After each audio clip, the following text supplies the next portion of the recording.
Da imate neko posebno mortadelo? Ja, v bistvu bi rekel posebna. Posebna je mogoče zato, ker noben mortadela se načeloma dela iz svinjskega mesa. Tako da naša je pa iz žrebetne. Sicer je tudi malo mešana s slanino oziroma z žrebetovim špehom. Tako da recept je načeloma enak, enako se dela struktura gor-dol.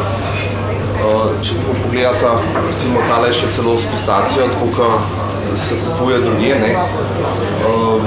Samo pač razlika je temu, da je to res samo iz žrebetne. In je mogoče malo drugačen okus, tako da ljudje načeloma drugače pa to ne sprejemajo tako, kot recimo neko njihovo ali pa nekoga drugega, ampak je pa nekaj posebnega, ker do zdaj tega noben še ni naredil. Tako da ima pa spet svoj čar. Moraš pa na delovnem mestu biti verjetno zelo previden, ker vidim, imate polno nožev in rezalk in vsega. Ja, na delovnem mestu normalno je treba biti zelo previden, treba biti pravilno, se pravi, oblečen.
Mesar lahko meso tudi kupuje, ga pripravi za prodajo, ga prodaja, odreže, seka po želji stranke, razseka, oblikuje, tehta, izračuna ceno, zavija in tako dalje. Kot prodajalec mora znati ranžirati izložbe in vitrine, da privabi kupce. Pri tem delu sta izredno pomembna estetski videz in higiena. To je zelo poseben poklic. Tisti, ki imajo veselje do dela v mesarstvu, do mesa in mesnih izdelkov, ki imajo mogoče že nekaj izkušenj s kolinami doma, recimo, take sigurno to delo privlači in ti ne pomišljajo o tem, da ne bi šli za mesarja.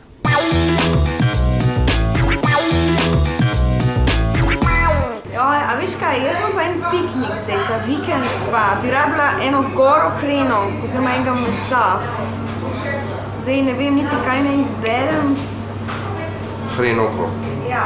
No, pa ti lahko jaz predlagam, da če bi rada hrenovko, da gremo lepo od zadaj in ti sama lepo pomagaš in narediš kakšno hrenovko in potem boš imela lahko lep piknik.